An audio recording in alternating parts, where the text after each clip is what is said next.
आपको सभी बच्चे माँ बोलते हैं। मैं हूँ माँ। वो माँ की फीलिंग कैसी आती है आपको? बहुत प्यारी। क्योंकि आज देखता है कि हम नॉर्मल फैमिली बात करते हैं तो लोग बाग एक बच्चों को संभालने में भी बहुत मुश्किल हो जाती है। मुझे तो मेरे बच्चे ही संभाल लेते हैं। लेकिन आप इतने बच्चों को संभाल रहे हो। वो मुझे संभाल रहे हैं। वो आपको संभाल रहे हैं। हाँ। आपका कैरियर शायद कुछ एक अलग डायरेक्शन में जा रहा था, तभी वहाँ आप सिंधी कैंप से आप आते हो और आपको वहाँ पर 6 साल की एक बच्ची दिखती है जो कि एक कचरे के डब्बे से कुछ निकाल रही होती है। ये टर्निंग पॉइंट आपकी लाइफ में कैसे शुरू हुआ? आज यूथ अपने कैरियर को लेकर बहुत है, कई डॉक्टर्स बनना चाहते हैं, पेरेंट्स भी चाहते हैं कि वो अच्छा डॉक्टर बने या इंजीनियर बने, है ना, लेकिन कोई भी नहीं चाहता कि समाज में आगे बढ़कर कुछ ऐसा काम करे जिससे समाज चेंज हो सके। नहीं, चेंज हो रहा है। देखो, सब बहुत ज़्यादा नहीं कर सकते।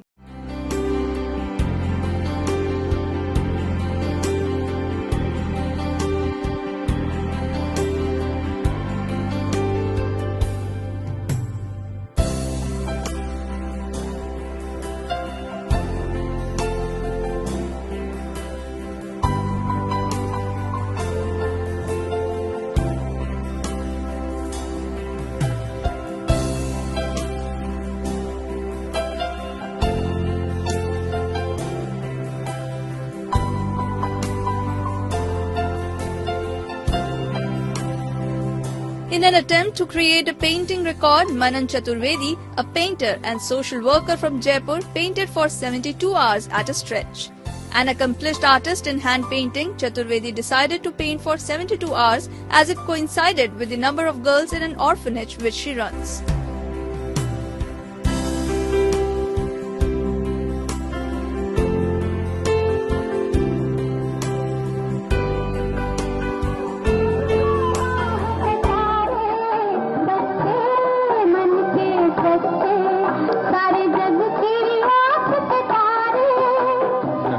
आज हम आपको एक ऐसी मां से मिलवाएंगे जो 98 औलादों का लालन पालन कर रही है। मैं मम्मा हूँ और ये सब मेरे बच्चे हैं, तो ये हमारा घर है। यहाँ पर रहने वाला कोई भी बच्चा अनाथ नहीं है। मैं सबकी माँ। नमस्कार दोस्तों, मैं आपका दोस्त सुनील पारिक और आज का पॉडकास्ट बहुत ही बेहद इम्पोर्टेंट होने जा रहा है। आज की पॉडकास्ट में हम एक ऐसी इंस्पायरिंग पर्सनैलिटी से मिलाने जा रहे हैं जिनका नाम है मनन चतुर्वेदी मैम। मनन चतुर्वेदी मैम लास्ट 26 साल से अनाथ बच्चों की सेवा और देखभाल कर रही है। मैम ने इसे अपना कार्य नहीं समझकर अपने जीवन का उद्देश्य समझा है और इसके साथ साथ वह एक स्वयं संस्था चलाती है जहां पर हजारों बच्चों को और महिलाओं को आश्रय प्रदान किया है। इसके साथ साथ उनकी ज़रूरतों को भी ध्यान में रखा है। आज हम मैम के अनुभव, चुनौतियों और उस प्रेरणा के बारे में जानेंगे जिससे उस महान कार्य के लिए उनको प्रेरित किया है। तो आइए मिलते हैं हम मनन चतुर्वेदी मैम से। So welcome ma'am. Thank you. TP school से स्कूलिंग करने के बाद, महारानी कॉलेज से ग्रेजुएशन करने के बाद और दिल्ली से फैशन डिजाइनिंग इंस्टीट्यूट करने के बाद आपका कैरियर शायद कुछ एक अलग डायरेक्शन में जा रहा था, तभी वहाँ आप सिंधी कैंप से आप आते हो और आपको वहाँ पर 6 साल की एक बच्ची दिखती है जो कि एक कचरे के डब्बे से कुछ निकाल रही होती है। ये टर्निंग पॉइंट आपकी लाइफ में कैसे शुरू हुआ? क्या लगा आपको कि मुझे अपनी एक अच्छी कैरियर को छोड़कर मुझे इस डायरेक्शन में जाना चाहिए? देखिए, स्कूल और कॉलेज और फैशन डिज़ाइनिंग वो मुझे लगता है कि लौकिक दुनिया के लिए बहुत अच्छी बातें हैं। हमें पढ़ना पड़ता है, कुछ करना पड़ता है। मेरे ड्रीम्स थे कि मैं फ़ैशन डिज़ाइनर बनूं, मैं फ्रांस जाऊं और मैं फ़ैशन शो ऑर्गेनाइज़ करूं। बहुत सारे ड्रीम्स थे, तब मैं छोटी थी। लेकिन जब मेरा फ़ैशन डिज़ाइनिंग कंप्लीट हुआ, दैट टाइम मैं 19 साल की थी और मैं सिंधी कैंप बस स्टैंड से अपने घर आ रही थी। तो मैंने एक बच्ची को देखा और देखना एक अलग बात होती है, लेकिन जब उसे मेरा आई कांटेक्ट हुआ तो पता है क्या, एक कनेक्शन हुआ। और वो बिल्कुल निर्वस्त्र थी, उसने कपड़े नहीं पहने हुए थे और वो कचरे में से कुछ ढूंढ के खा रही थी या कुछ खेलने को ढूंढ रही थी, आई डोंट नो। लेकिन मैं बस में ऊपर थी, वो नीचे थी। वो आई कांटेक्ट ऐसा था डिवाइन एकदम। तो सब कुछ बदल गया। मुझे लगा कि मैं किसके लिए कपड़े डिज़ाइन करूँगी, या तो कपड़े ही नहीं है। तो वो चीज़ ने मुझे रोक दिया। और मुझे लगता है सबकी ज़िंदगी में ऐसे पल आते हैं और आपका करियर जैसा शब्द बहुत छोटा हो जाता है ना? Yes. आपकी पूरी दुनिया सिमट जाती है। तब मैं अपने करियर के लिए, सिर्फ अपने करियर के लिए सोच रही थी, और मुझे लगता है तब मैं कलर्स भर रही थी शीट्स में, और उसके बाद अब मैं भर रही हूँ लाइफ में। तो चेंज आया, पूरी लाइफ में चेंज आया। तो मैम बोलते कि बदलाव क्षणों में होता है, हाँ, तो ये सेंटेंस वाकई में ट्रू है?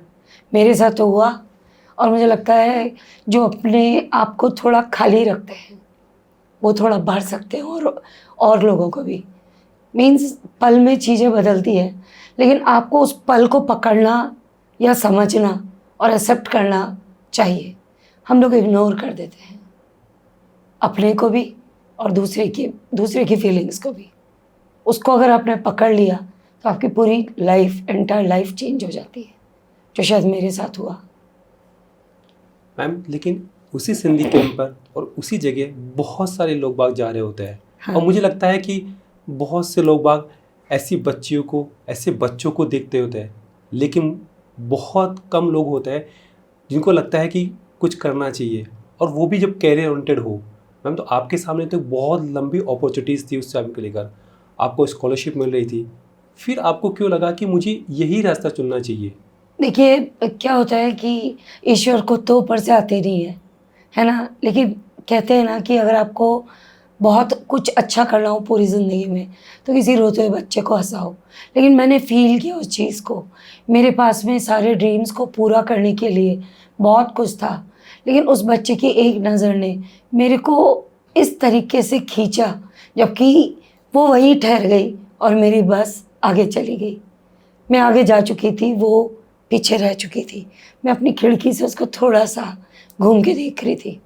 लेकिन आप यकीन मानिए, उस पल ने मुझे पूरा बदल दिया, और मुझे लगा कि मैं किसके लिए कपड़े डिज़ाइन करूं, यहाँ लोगों के पास कपड़े ही नहीं हैं।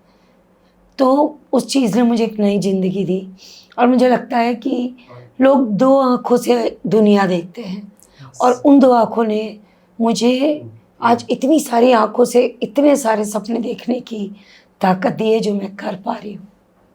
मैं ज़िंदगी को जी रही हूँ, महसूस कर रही हूँ उन बच्चों के साथ।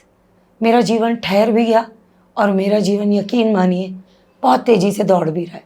मैम मुक्ति से मनन तक, बिकॉज आपका फर्स्ट नेम मुक्ति था, एंड मैम आपने बाद में आके इस नाम को चेंज किया Manan, the voice of children.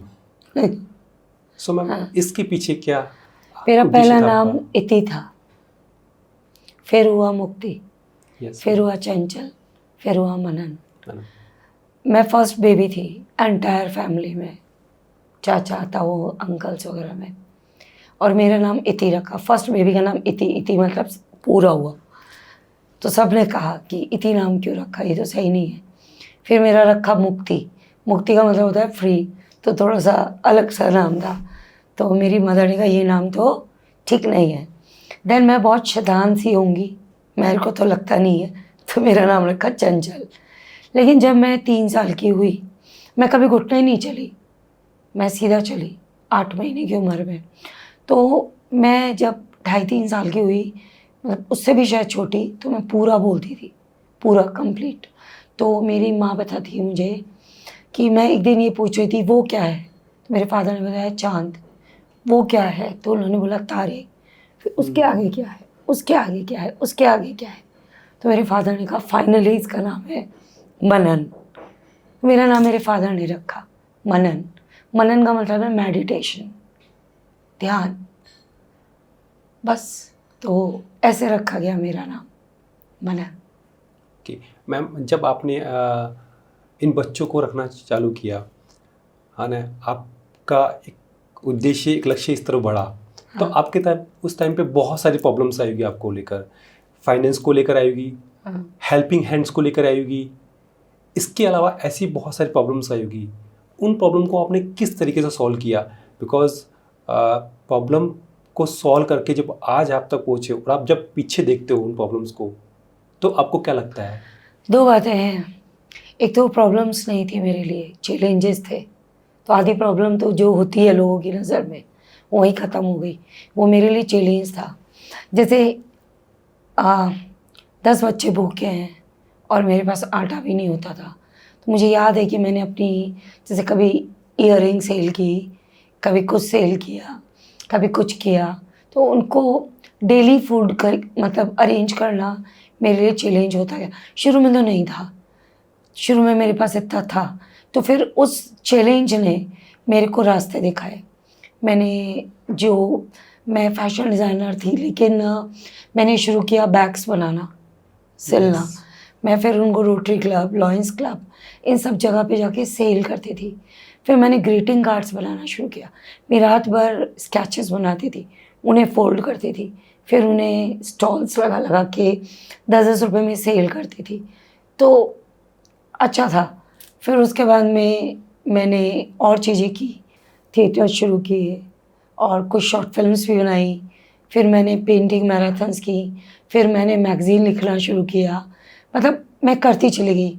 मेरी मंथली मैगज़ीन शुरू हो गई, बोगनवेलिया, और काफ़ी सारी चीज़ें। मतलब उस चैलेंज ने मुझे इनोवेटिव बना दिया। ओके। यस। तो मैंने सड़कों पे डांस करे।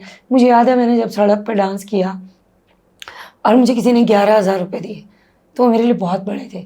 उस दिन मैंने उन बच्चों के लिए किचन भरी और मुझे लगा हाँ ये तो हो गया। तो इस तरीके से परफॉर्मेंस करके जो मुझे आता था, जिनका मुझे पता नहीं था कि ये मुझे आता है, मुझे पता नहीं था कि ये मुझे आता है, जिन कारणों से मैं स्कूल में अपनी क्लासरूम से हमेशा बाहर निकाली जाती थी।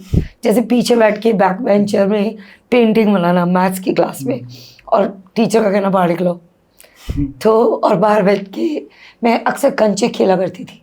तो वो हाँ, तो मैं देखो शैतान तो थी, तो वो मेरे लिए मतलब हमेशा बैक बेंचर रही। मैं हमेशा पीछे ही पीछे बैठाया जाता था, लेकिन इतनी शैतान होने के कारण मेरे को फिर आगे बिठाया जाता था कि नज़र में रहनी चाहिए। तो वो जो आप प्रॉब्लम्स कह रहे हो, वो मुझे चैलेंज लगी और वो स्पीड ब्रेकर लगी। उनसे मैंने सीखा। तो बच्चे बोलते हुए थे कि मिस्टर इंडिया गायब हो सकता है, हम नहीं, मतलब मैं नहीं। ये भी हुआ कि किराए के मकान से मुझे निकाला गया, लिटरली धक्के दे के निकाला गया। फिर मैं एक पन्ने की अंगूठी पहनती थी, उसको फिर मैंने देखिए फ्री करवाया बच्चों को और मुझे। तो ये सब हुआ। तो आपने बोला पीछे घूम के देखना, तो मेरे को कभी टाइम ही नहीं मिला कि मैं पीछे घूमूं और देखूं। कभी नहीं हुआ ऐसा। मैं अभी आपके पास आई हूँ, तो जैसे रविंद्र मंच पे मेरा थिएटर है, तो मैं उसकी रिहर्सल कर रही थी, तो सब लाइट्स ऑफ हो गई, उन्हें का निकलो समय हो गया, तो एकदम साइलेंट था सब कुछ। वो साइलेंट में फील किया खुद को। बाकी तो मुझे पता नहीं, पिछले 30 साल जब मैं कभी पहाड़ों में गई तो मैंने महसूस किया, अदरवाइज हमेशा रनिंग मोड में होते हैं। तो या तो मैं बच्चों के पीछे होती हूँ या बच्चे मेरे पीछे होते हैं। तो वो चैलेंज है लाइफ में, सबके आते हैं। आप कुछ भी करोगे, सिंपल एक कप चाय भी कोई गेस्ट आके अचानक मांग ले तो कभी कभी चैलेंज हो जाता है। yes. चैलेंज तो पूरी लाइफ है। मैम, जब इस मिशन पे आप गए तो जैसे हर पेरेंट्स, नॉर्मल पेरेंट्स होते हैं, हाँ। वो अपने बच्चों को रोकते हैं कि क्या करने जा रहे हो। तो आपके सामने भी ऐसा चैलेंज आया होगा कि आपके पेरेंट्स ने आपको रोका होगा, तब आपने ये दोनों रोका तो आपने उनको किस तरीके से समझाया? उनको पता ही नहीं चला। मैं ऐसे धीरे धीरे किया। शुरू में उनको पता नहीं चला, जब उनको पता चला तो देर हो चुकी थी, मैं बढ़ चुकी थी, और मैंने स्ट्रेट अवे ये कहा कि मैं नहीं करूँगी। तो मेरे फादर ने कुछ 3-4 साल पहले, जब वो मूवी भी नहीं आई थी, शायद आमिर खान की थी, जो जीता वो सिकंदर का एक है, तो कोई प्रॉब्लम थी मेरी, छोटी थी मैं, तो मेरे फादर ने मुझे कहा जो जीता वो सिकंदर। तो मेरे फादर ने कहा ये बहुत डिफ़िकल्ट है, तुम नहीं कर पाओगी, तुम समझो तुम एकदम ट्विस्ट ला रही हो तुम्हारी लाइफ में, यू टर्न आ गया। तो मैं कहा यू से जो जीता वो Sikandar, now give me a chance, मैं जीत जाऊंगी, सिकंदर बन जाऊंगी। और बस यही बात थी। तो एक हल्की सी स्माइल के साथ मुझे ग्रीन सिग्नल मिल गया। सुमन संस्थान क्या है? एंड मैम, आप सुरमन संस्था के अंदर कौन कौन से प्रोजेक्ट रन कर रहे हो? सुरमन दुनिया की नज़र में तो एक संस्था है, मेरे लिए एक फैमिली है, एक होप है, एक विज़न है, जिसको संस्था सब कहते हैं।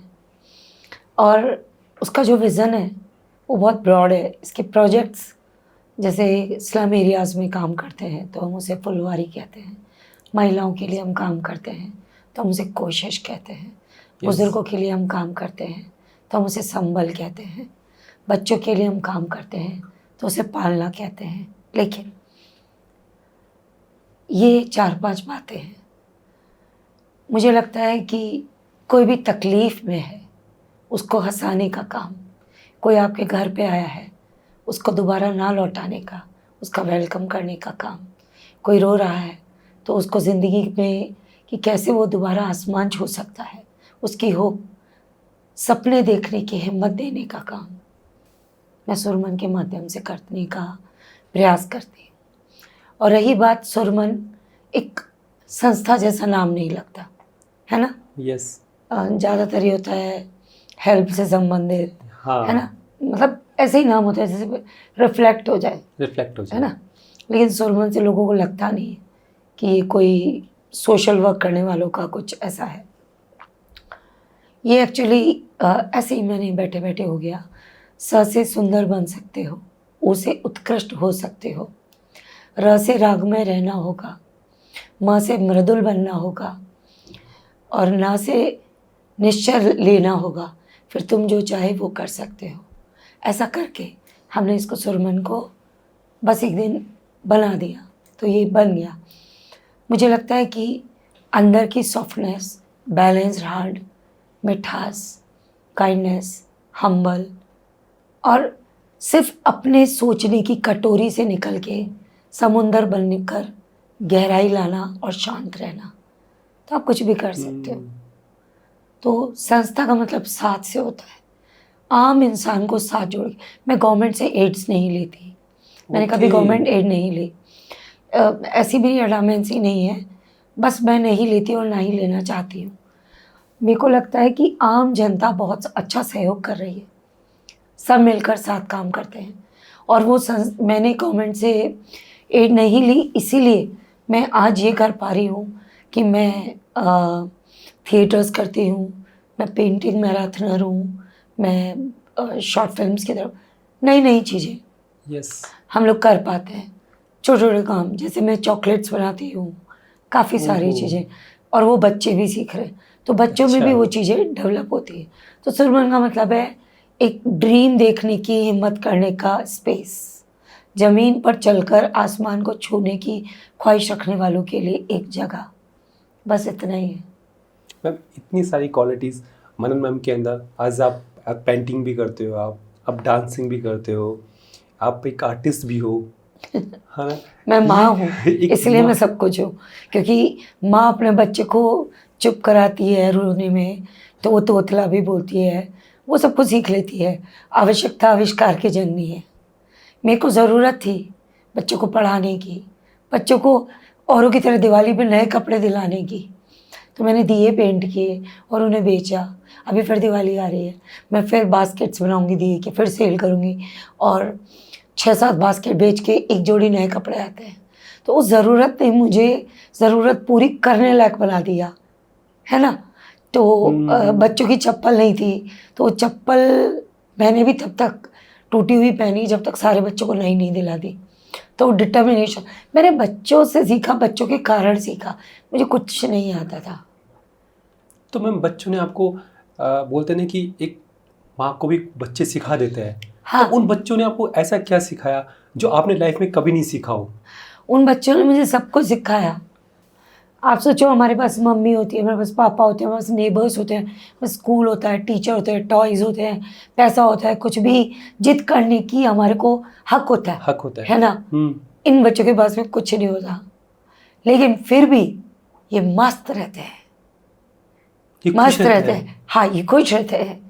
आप उनकी आंखों में वो चमक देखोगे जो हमारे बच्चों की आंखों में थोड़ी सी कम है, थोड़ी सी। मैं ही नहीं कह रही कि नहीं है, मगर इन बच्चों की आंखों में बहुत जब बच्चा पैदा होता है ना, तो वो सब कुछ देखना चाहता है, चारों तरफ। उसमें ना Yes. हर चीज़ को नहीं होती हर चीज़ उसके लिए, वो सब कुछ जल्दी जल्दी देखता है। जैसे जैसे हम बड़े होते हैं वैसे वैसे हम ठहरने लगते हैं, हमें वो ब्राइटनेस ख़त्म होने लगती है। बिल्कुल। इन बच्चों को कुछ भी हासिल नहीं है और सब कुछ हासिल है, ना कुछ खोने की डर है ना कुछ पाने की चाहत है, तो ये हमेशा ब्राइट रहते हैं। तो मैंने देखा जो हम लोग बड़े बड़े होकर बात करते हैं कि क्या लाए थे क्या ले जाएंगे, वो बच्चे हर पल वही ज़िंदगी जी रहे तो सड़क पर जीना, किसी एक चीज़ के पीछे ना भागना। कोई टॉय है हाथ में तो आपकी गाड़ी के पीछे भागेंगे, आपने लिया तो बढ़िया, नहीं लिया तो जाओ जाओ, कोई बात नहीं। नहीं लिया तो जाओ जाओ, जाओ। तो ठीक है। आपकी गाड़ी पे कपड़ा मारना, आपने पैसे दे दिए तो ठीक है। ये मैं बता रही हूँ उनकी जीने की अदा और उनकी दोस्ती। देखिए उनसे मैंने जीना सीखा। तो जब आप वो उन परिस्थितियों में इतना अच्छा जी सकते हैं तो ईश्वर ने आपको तो सब कुछ दिया है। आप क्यों हमेशा, या कई लोग हमेशा क्यों तकलीफ़ महसूस करते रहते हैं, है ना। तो उन बच्चों से मैंने सीखा कि ज़िंदगी इन हालातों में भी खुशनुमा हो सकती है। तो हम लोग तो जब सब कुछ है हमारे पास तो हमारी ज़िंदगी तो दूसरों को खुशियाँ देने के लायक है। हम उन बच्चों को हैप्पीनेस दे सकते हैं। उन बच्चों ने मुझे बहुत कुछ दिया। उन बच्चों ने मुझे ये दिया कि मेरे पास है, ये एहसास दिया कि मेरी जेबें भरी हैं, नहीं भी है तो मैं भर सकती हूँ और मैं उनके लिए जी सकती हूँ। मुझे उन्होंने 2 आँखों से हज़ारों सपने देखने की ताकत दी है। वो बच्चे मेरी इंस्पिरेशन है, मेरा आदर्श है। Yes true. मैम, हम बहुत जब रेलवे स्टेशन के पास जाते हैं, बस स्टैंड के पास जाते हैं, तो हमें कुछ आवाज़ें सुनाई देती है। अरे वो छोटू चाय लाना, अरे वो छुटकी लेट हो रहा है, जल्दी करो। जिसके वो छोटू और वो छुटकी, जिसका कोई नाम नहीं होता, आपने मेरी शॉर्ट फिल्म देखी जिसका है? कोई नाम नहीं होता, जिसकी कोई पहचान नहीं होती, जिसको कोई खुशी देने वाला नहीं होता, फिर भी उन बच्चों के पास में, उन छोटू और छुटकी के पास में, है ना, ऐसा क्या होता है कि वो फिर भी कुछ पाना चाहते हैं लाइफ के अंदर। आपकी रगों में क्या बहता है? खून बहता है। खून बहता है, आपको पता नहीं है, बस वो बहता है। कहीं कट जाता है तो दिखता है, तो आपको लगता है कि मेरी नसों में खून बह रहा है, मेरी नसों में ये छोटू और छुटकी बहते हैं। आपने मेरी शायद शॉर्ट फिल्म देखी हो, मैंने आपकी शॉर्ट फिल्म मेरी देखी है। नसों में बहते हैं वो, पता नहीं क्यों पर बहते हैं। समाज उसको किस तरीके से देखता है? वो कैसे भी देखे, अगर मैं उनके देखने को देखूंगी तो मैं उन्हें दिखा नहीं पाऊंगी। अभी दिखाने का काम बहुत है। आप जो आपने बताया कि आप उस बच्चों के लिए काम कर रहे हो, और ऐसे बच्चों के लिए बहुत सारे ऐसे बच्चे हैं जो आज भी कहीं ना कहीं पे किसी रेलवे स्टेशन के पास में, किसी बस स्टैंड के पास में कहीं ना कहीं काम कर रहे होंगे। हाँ तो है। हमारे समाज में ऐसा क्या किया जाए, ऐसा क्या परिवर्तन किया जाए कि लोग आगे आकर ऐसे काम को करना चाहें? एक एसी रूम में, एक अच्छी लाइट में, एक सेंसिटिव बात करना छोड़ के रेलवे स्टेशन पर बात करनी शुरू की जाए तो शायद कुछ हो। आप समझ रहे हो मेरी बात? एक चिल रूम में अच्छे से बात करने में बहुत आसान है, लेकिन एक रात उनके साथ जी के उनकी तकलीफ को सिर्फ ऐसे नहीं, यहाँ से महसूस करके देखें, उनके प्रेजेंट को नहीं उनके पास्ट को भी देखें, उनसे नफरत नहीं उनके दर्द को समझें, और सिर्फ सुन के एक स्टोरी की तरह ना भूलें। आप समझ रहे हो मेरी बात? तो शायद कुछ समझ में आए। तो कहाँ फुर्सत है, कहाँ फुर्सत है। बहुत लोग बहुत अच्छा काम कर रहे हैं, मैं अकेली नहीं कर रही हूँ, लेकिन क्या हो रहा है कि मैं 100 लोगों के लिए काम कर लूँगी, मैं 200 के लिए कर लूँगी, कैपेसिटी हुई तो 1000 के लिए कर लूँगी, लेकिन ऐसे छोटू छुटकी तो बहुत मल्टीपल होते जा रहे हैं। यस। किसी भी कारण से। हाँ, हम किसी एक को दोष नहीं देते, नहीं। हम सब जिम्मेदार हैं। तो यहाँ से बदलने की ज़रूरत है हमारी सोच को, उनको समझने की ज़रूरत है। सिर्फ उनके प्रति पिट्टी दिखाकर आगे बढ़ने की ज़रूरत नहीं है। बहुत सारे लोगों की ज़रूरत है जो ठहरे और उनको समझे। उनके कच्ची बस्ती के पास से हम यूँ निकलते हैं, ओ बड़ी स्मेल आ रही है, पर वो वहाँ रह रहे होते हैं। सॉल्यूशन नहीं है, उस सॉल्यूशन को ढूंढने की सच में ज़रूरत है। इसलिए मैंने नाम रखा कच्ची बस्तियों का फुलवारी, क्योंकि उस कच्ची बस्ती में जहाँ हमको बदबू आती है उसमें बचपन खिलता है। उसकी महक आपकी और मेरी पहचान से दूर है, लेकिन वो भी आपकी और मेरी तरह है। 2 ब्रेड खिला देना, 1 बिस्किट का पैकेट दे देना, फ़ोटो खिंचा के फिर जगह जगह कोरोना के टाइम में आपने देखा होगा। हाँ, काफ़ी लोगों को देखा। तो ऐसे नहीं हो सकता। रूट कॉज पे हम एक छोटा सा प्लांट है ये, इसको मुझे इससे निकालना है, तो मुझे पता होना चाहिए कि इसको मैं शिफ्ट कहाँ करूँगी। निकालने का भी तरीका है, ले जाने का भी तरीका है, दोबारा लगाने का भी तरीका है ना।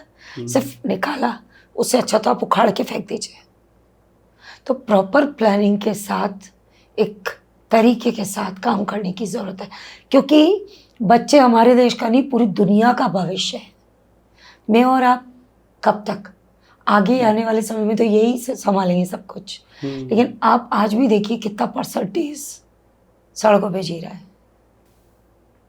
हम एजुकेशन की बात करते हैं, तो आपके और मेरे बच्चों की, इन बच्चों की एजुकेशन का क्या?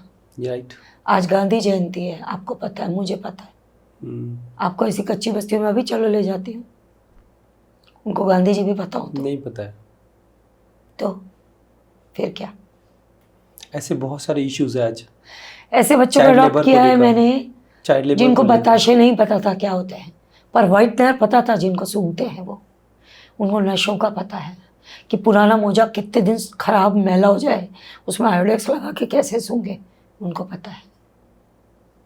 उनको दर्द का नहीं पता, उनके कट गया तो उस नशे को, उस दर्द को कैसे भूलना है वो उनको पता है। मैं जीती हूँ उनके साथ।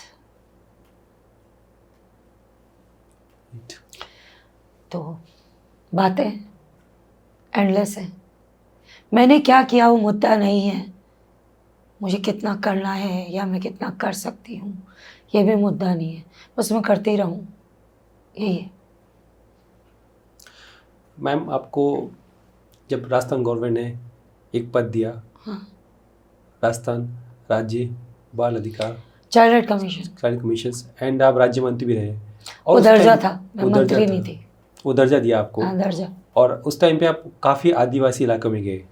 मैं पूरे और- राजस्थान के हर टाउन में गई, बॉर्डर एरिया में गई, ट्राइबल बेल्ट्स पे गई, क्योंकि वहाँ नहीं जाते हैं लोग, नहीं जाना आपने होता। काफ़ी काम भी किया वहाँ पर, कोशिश की।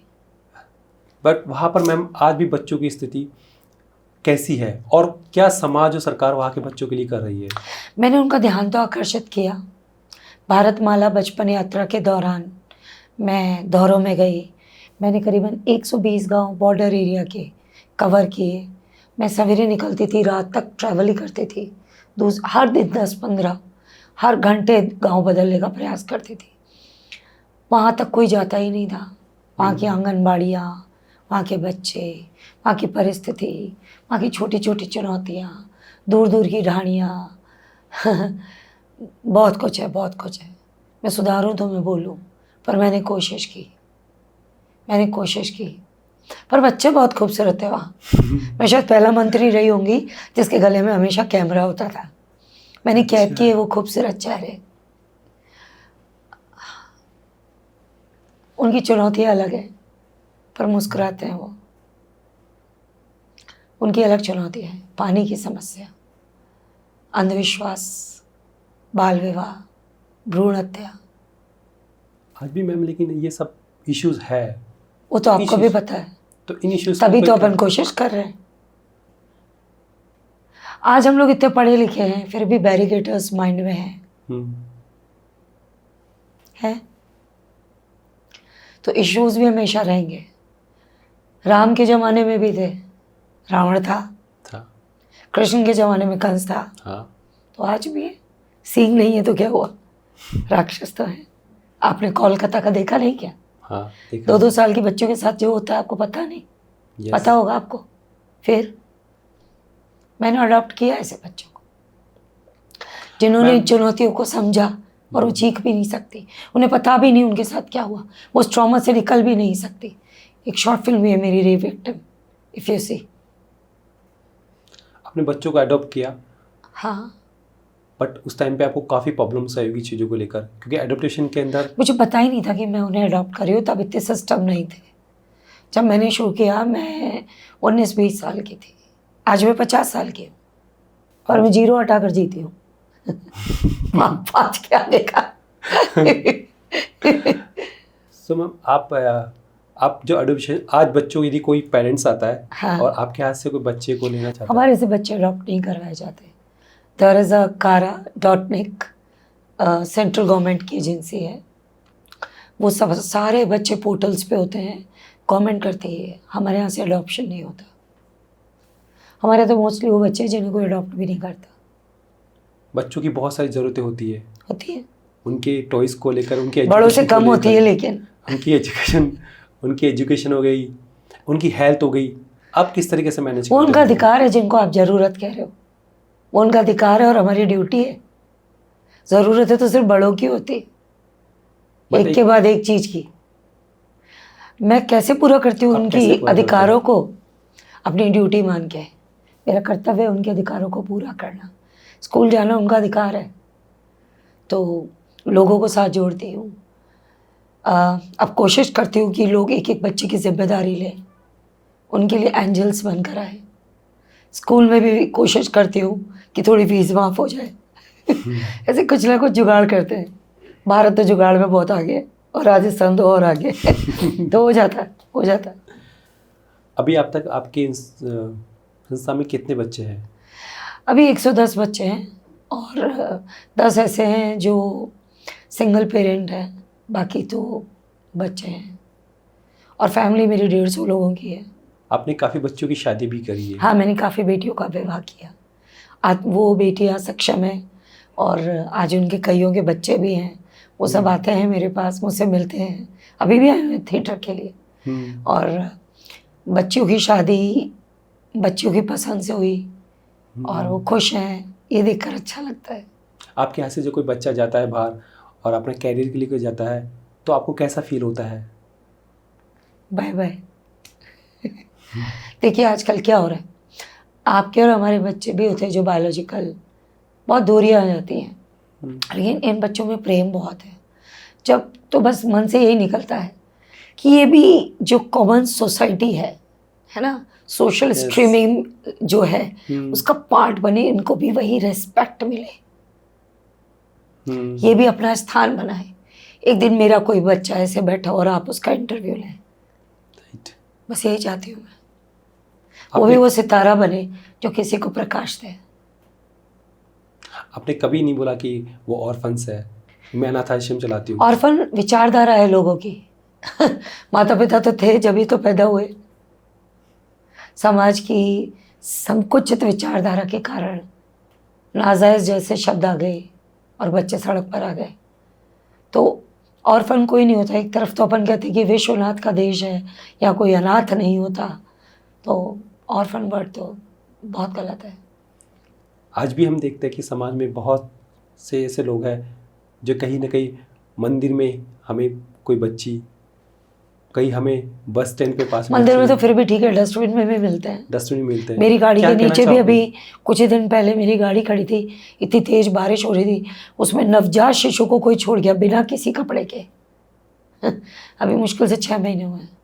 क्या कहना चाहोगे ऐसे समाज को, ऐसे लोगों को? नज़र झुकाना चाहूँगी। जो लोग ऐसे छोड़ देते हैं उनको क्या बोलूँगी?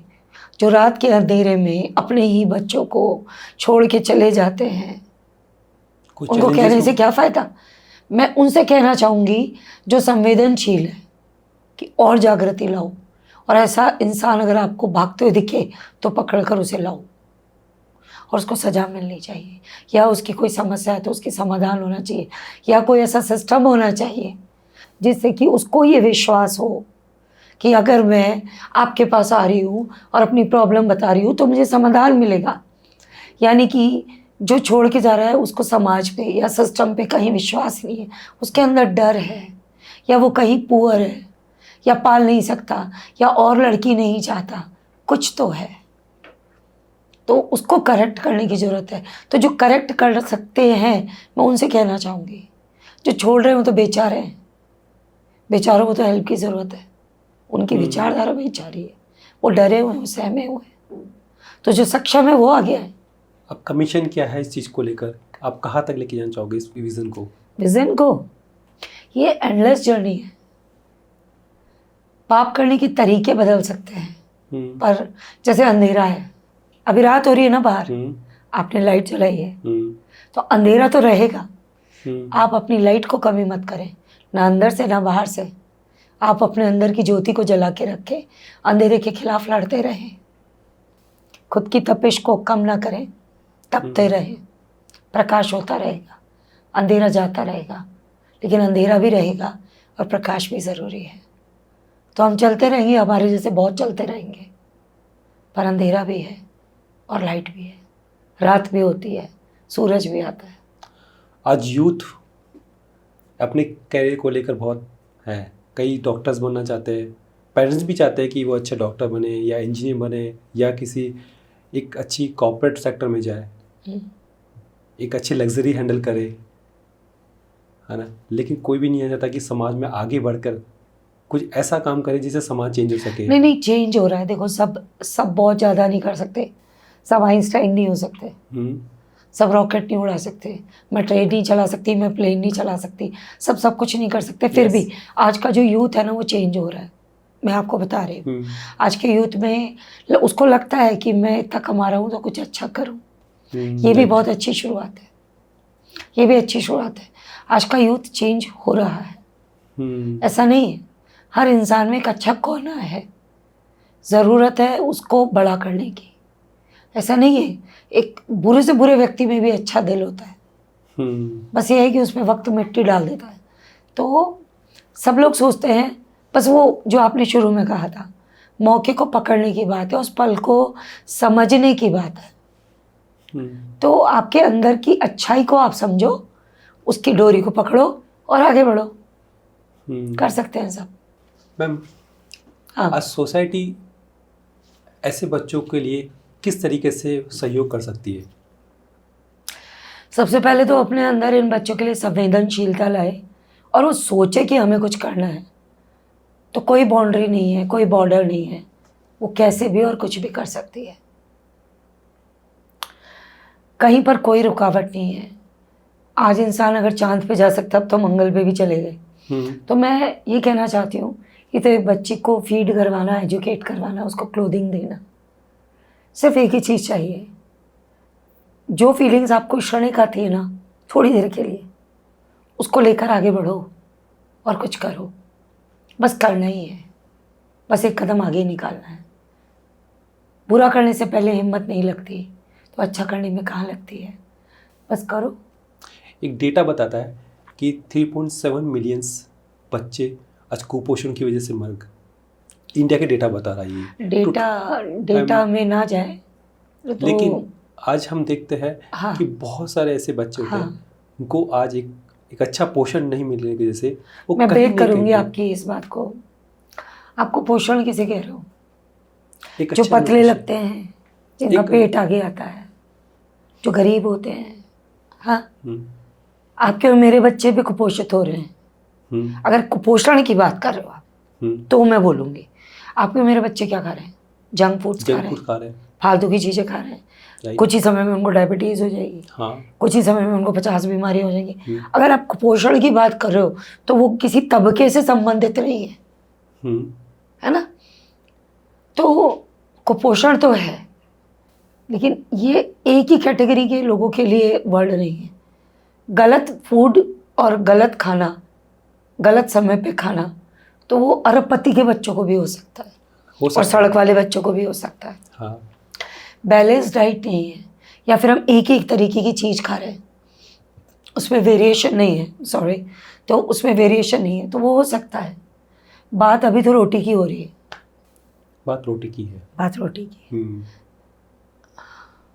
कि रोटी पे हम कि उनको 2 वक्त की रोटी नहीं मिल पा रही है।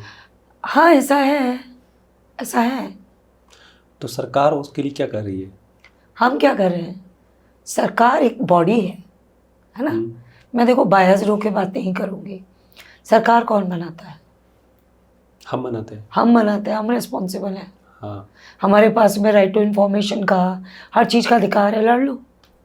हम्म, हमारी चुप्पी सबको ताकतवर बनाती है। हम्म, सरकार ये कप नहीं है, सरकार हमारे द्वारा चुनी हुई ये कप भी मैं अपनी पसंद से खरीद के लाई होंगी, है ना। तो हमने चुना है, हम रिस्पॉन्सिबल है। तो हम एक चीज़ को हर बात पे कहना सरकार, ये भी ठीक नहीं है ना। तो बहुत सारी चीज़ें हैं, ये हम सबकी कलेक्टिव रिस्पॉन्सिबिलिटी होती है। यस। आज देखता हूँ कि महिला और बच्चों पे बहुत सारे ऐसे अत्याचार होते हैं। हाँ और आप उसके लिए आगे भी आते हो। हाँ। तो ऐसे अत्याचारों को रोकने के लिए किस तरीके का क्या होना चाहिए? अभी आपने देखा था ना वो केस, उसमें सब लोग सड़क पर आ गए थे। हाँ। फिर उसके बाद क्या हुआ? चुप हो गए। वापस भी चले जाते हैं हाँ। हम लोग वापस भी चले जाते हैं। हम उस चीज़ पर सॉलिड वर्किंग करने की ज़रूरत है। आप समझ रहे हो मेरी बात? तो कई लोग उस पर सॉलिड वर्किंग करने के लिए निकल जाते हैं, है ना। और कई लोग होते हैं जो वापस लौट जाते हैं, उनके हालात ले जाते हैं, लेकिन कम से कम वो निकले तो। हाँ। निकले तो, कोशिश तो हुई। तो बच्चों के साथ या महिलाओं के साथ या किसी के साथ भी, बुजुर्गों के साथ भी अन्याय हो रहा है। हाँ। है ना। कितने बुजुर्गों को उन्हीं के बच्चे वृद्धाश्रम में छोड़ छोड़ के आ जाते हैं। बिल्कुल। कि आओ माँ, आपको वृंदावन ले चलें, आप यहाँ बैठो, अभी आ रहे हैं। मेरे घर की ड्योढ़ी पे ही बिठा कर चले गए, आए ही नहीं। वो बुजुर्ग आदमी ने मुझे कहा कि बेटा क्या हुआ? मेरा बेटा नहीं आएगा, वो छोड़ के गया मुझे। आप सोचिए। तो ये तो है। आप ये देखिए, चलिए आपने तो इनकी बात की, देखिए आपके हमारे सवालों में हमारे जवाब है। आप गाय को देखिए, सब कहते हैं थैली खा रही है। हाँ। थैली मत फेंको, नहीं खाएगी। हमारे से हम लोग इतने एजुकेटेड हो गए। एजुकेटेड का मतलब ये तो नहीं था ना कि गाय की 2 रोटी मत निकालो। नहीं।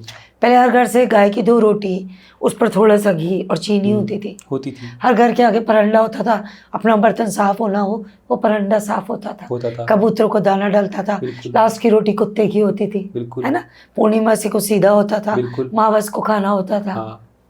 वो ज़्यादा एजुकेटेड थे या हम हैं? लेकिन आज तो अब क्या बोलते हैं? अब क्या बोलते हैं?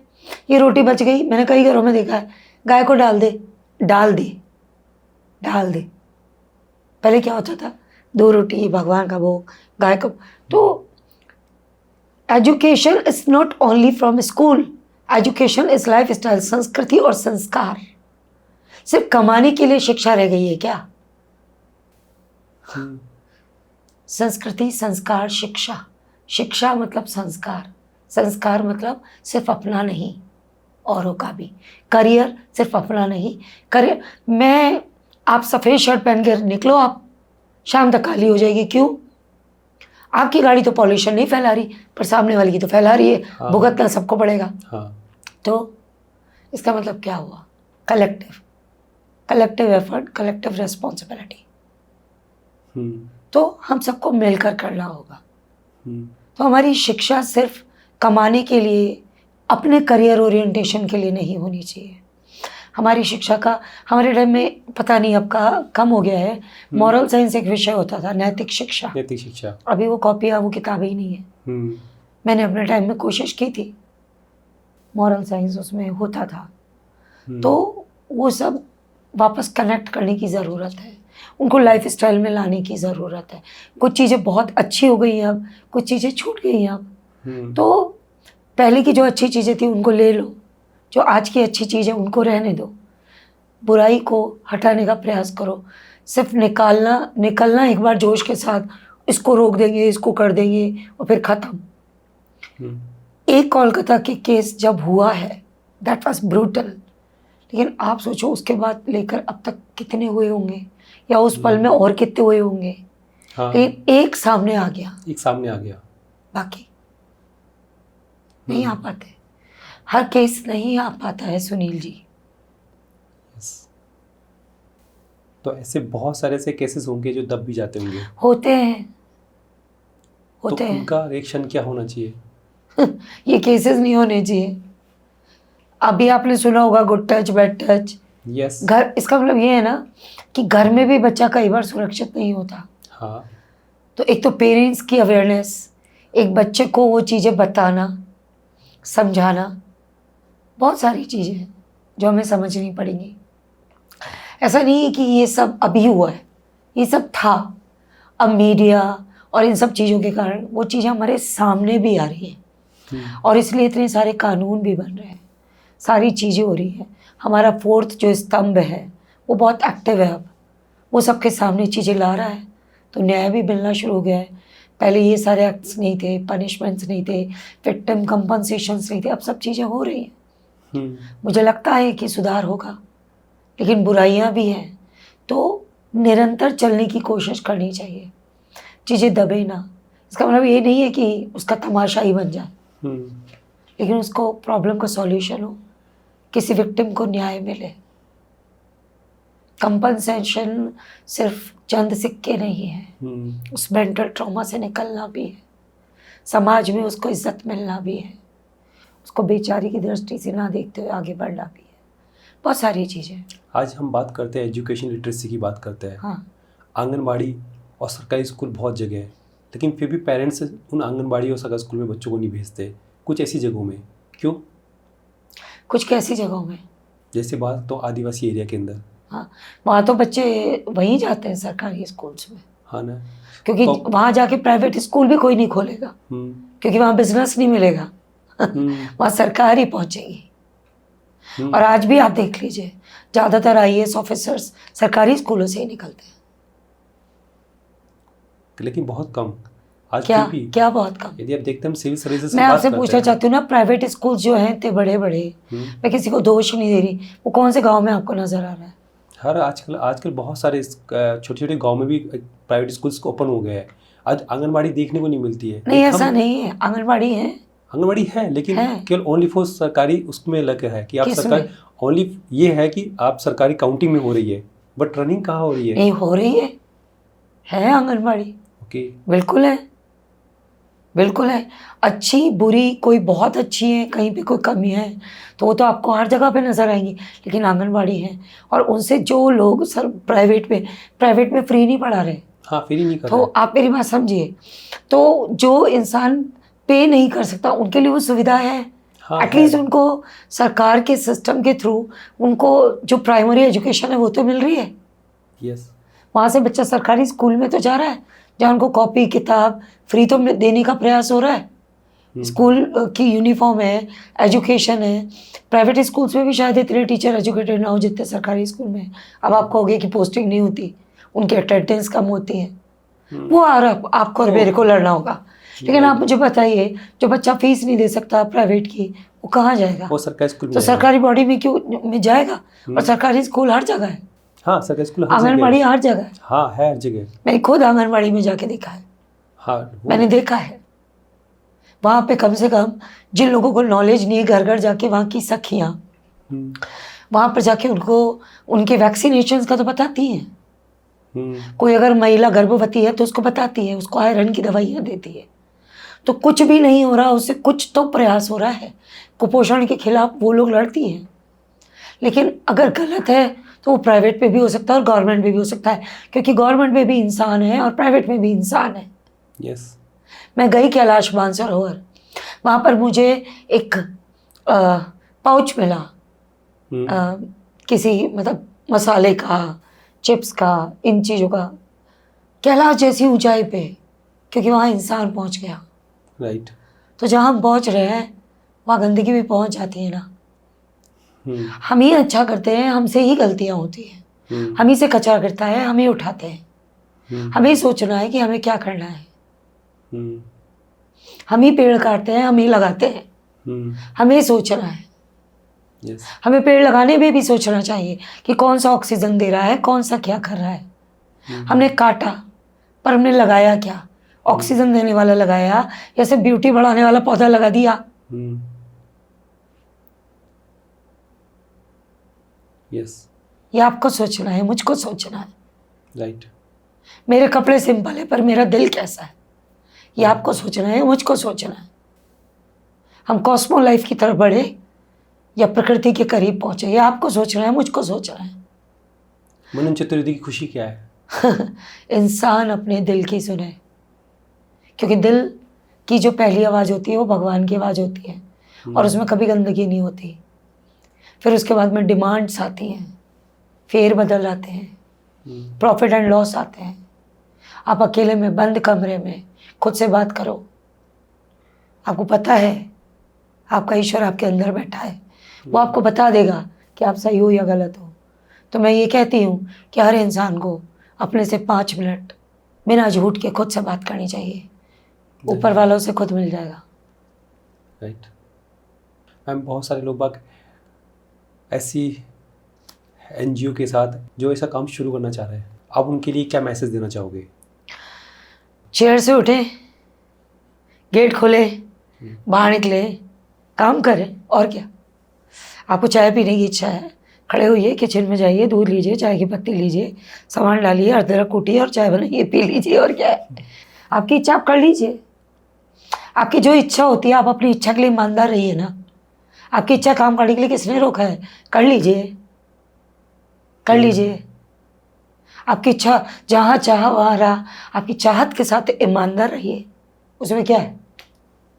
आपको कौन रोक रहा है? कर लीजिए काम। आपको सभी बच्चे माँ बोलते हैं, मैं हूँ माँ। वो माँ की फीलिंग कैसी आती है आपको? बहुत प्यारी।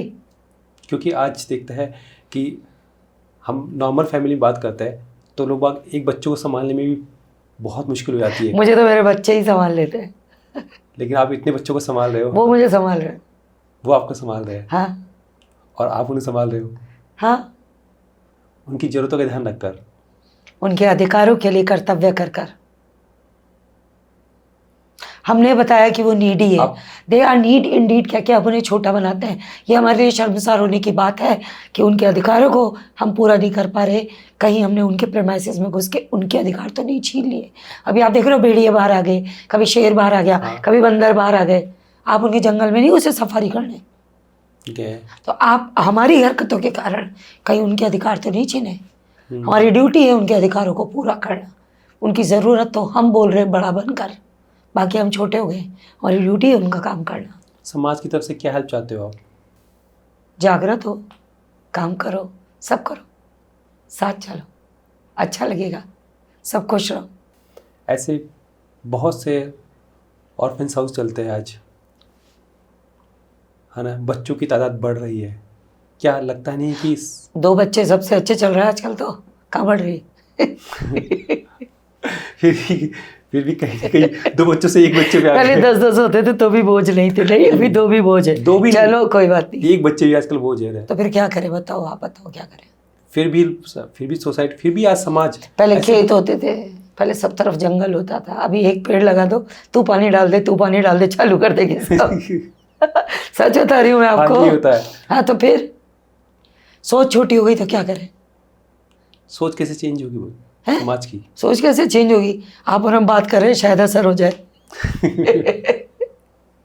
ऑडियंस सुन रही है और जानना चाहती है। मैं चाहती हूँ सुनने के साथ साथ में, सुनने में क्या होता है, बाहर ट्रैफिक चल रहा है, पी पौ, कोई ठेले वाला सब्जी ले लो, ये कर लो, ऐसा सब सुनाई दे रहा है, पर आपका ध्यान नहीं है। सुनने में और श्रवण में अंतर है। मैं आत्मा से, दिमाग से, कान से, नेत्रों से, पूरे भाव से जब सुनती हूँ तो वो श्रवण होता है। आप बोलते रहो मैं सुन ही नहीं रही हूँ, तो सुन तो सब रहे, पर ध्यान भी देंगे तो हो जाएगा। आपने एक पेंटिंग बनाई थी 72 आवर्स में, बिना रुके हुए। मैंने 105 पेंटिंग बनाई थी 73 आवर्स में। 73 आवर्स में 105 पेंटिंग, एक भी नहीं बिकी थी। बट बिना रुके, बिना थके। लेकिन मैं बोलती हूँ कि मैंने बेची नहीं थी। इससे मेरी इज्जत बढ़ जाती है। एनीवेज, बताइए आप। तो ऐसी पेंटिंग के पीछे क्या लॉजिक क्या है? ऐसे खुद की आर्ट को डिफाइन करना, या फिर? आर्टिस्ट तो मैं वही नहीं, मैं तो रंगरेजा हूँ। मैं तो खेलती हूँ रंगों से, कुछ बन जाता है। ईश्वर ने भी पूरी दुनिया ऐसे ही बना दी होगी। एक बड़ा सा बिग बैंग हुआ और कुछ कुछ तो बनता जा रहा है। आज तक एक्सपेंशन हो रही है ब्रह्मांड की। राइट। कोई कुछ नहीं करता, हो जाता है। मैं कोई पेंटर वेटर, मैं कलाकार नहीं हूँ। I never claim I am an artist. ठीक है, मैं खेलती हूँ। मैं सोनी आंखों में सपने भरती हूँ, मैं सफ़ेद कैनवास को रंगीन करती हूँ। आपको उसमें आकृति दिखती है तो मुझे खुशी हो रही है। वैसे भी एब्स्ट्रैक्ट का टाइम है आजकल। आगे आने वाले टाइम पर आप क्या क्या प्रोजेक्ट और रन करना चाह रहे हो? अभी मुझे कुछ नहीं पता, मैं काम करती रहूँगी, जहाँ ज़रूरत होगी वहाँ घूम जाऊँगी। बच्चों के लिए और क्या करना चाह रहे हो आप? आगे की लाइफ भी बच्चों के लिए जीना चाहती हूँ, और बाकी मैं करती जाऊँगी। आप फिर आप दूसरे इंटरव्यू में कभी नहीं बुलाओगे क्या? आप अभी सब पूछ लोगे, आप दूसरे प्रोजेक्ट के लिए दोबारा मिलना मुझसे। एक क्या मनन मैम का एक ऐसा मैसेज जो लोगों को रियल में इंस्पायर करे और लगे कि हाँ, लोग बाग भी आगे निकल कर ऐसे बच्चों को लेकर हेल्प करे और कहीं ना कहीं एक समाज में भागीदारी करे, ऐसा मैसेज दूँ मैं? यस। देखिए, सुनील जी के कहने पर मैं आपसे एक बात कहना चाहती हूँ। आप सबके अंदर दिल है, वो धड़कता है और आप करना चाहते हैं, पर आपको लगता है मौका नहीं मिलता। लेकिन एक ही बात कहूँगी, जो इंसान कहता है ना टाइम ही नहीं है, वो अच्छा मैनेजर नहीं है। जो अच्छा मैनेजर है उसके पास टाइम है, वो मैनेज कर सकता है। आप कर सकते हो, आप अपने दिल की सुनो, आप कर सकते हो, बस ज़रूरत है खड़े होकर करने की। Thank you. Thank you so much ma'am, My जब इस pleasure. पॉडकास्ट पे आए एंड आपने मेरे ऑडियंस को बहुत सारी ऐसी इन्फॉर्मेशन दी जो आप काम कर रहे हो लास्ट 25 ईयर से और आज भी कर रहे हो और करते जा रहे हो, केवल एक विज़न से कि कहीं ना कहीं पे इस सोसाइटी में थोड़ा बहुत चेंज आ सके। एंड मैम, मैं रियल इंस्पायर हुआ आपकी स्टोरी से एंड मुझे लगता है कि यदि देश का एक युवा भी इस स्टोरी के साथ कनेक्ट हो गया और उसने कुछ ना कुछ अपनी 0.% भी भागीदारी कर दी, आप तो है ना? हाँ रियली, आप मैं युवा ही खुद भी हो। हुआ, मैं भी खुद बस हूँ, तो। मैं भी यूथ हूँ और मैं भी मुझे भी लगता है कि कहीं ना कहीं मेरे भी सोसाइटी के अंदर एक योगदान होना चाहिए। एंड मैं भी उस जो एक एसी रूम से बाहर निकल कर कहीं ना कहीं पे मतलब आप समझ गए। बाहर ठीक है। निकल कर है ना उस समाज के अंदर भागीदारी होनी चाहिए। Thank you. है ना। Thank you so much ma'am once again इस पॉडकास्ट पे आने के लिए। नमस्ते। थैंक यू सो मच इस पॉडकास्ट को लास्ट तक देखने के लिए। और दोस्तों, इस पॉडकास्ट को आप एक इंसान को ज़रूर शेयर करना जिससे वो कहीं ना कहीं हमारे समाज और हमारे देश में एक परिवर्तन ला सके, क्योंकि आज जो हमारे गेस्ट है मनन मैम, उन्होंने कहीं ना कहीं एक स्टेप उठाया और आज उन्होंने इतना बड़ा परिवर्तन कर डाला। तो दोस्तों, आप भी इस परिवर्तन का एक हिस्सा बन सकते हो और ज़रूर से आप भी बदलाव ला सकते हो हमारे समाज और देश में। और मुझे कमेंट सेक्शन में ज़रूर लिखकर बताइए कि आपने इस वीडियो देखने के बाद में क्या चेंज किया अपने को लेकर और क्या समाज और देश के लिए किया। तो मैं आपको वापस कहना चाहूँगा, ये वीडियो स्प्रेड कीजिए, लोगों तक पहुँचाइए, जिससे कहीं ना कहीं पे वो भी एक रियल हीरो बन पाए आज। तो once again thank you so much.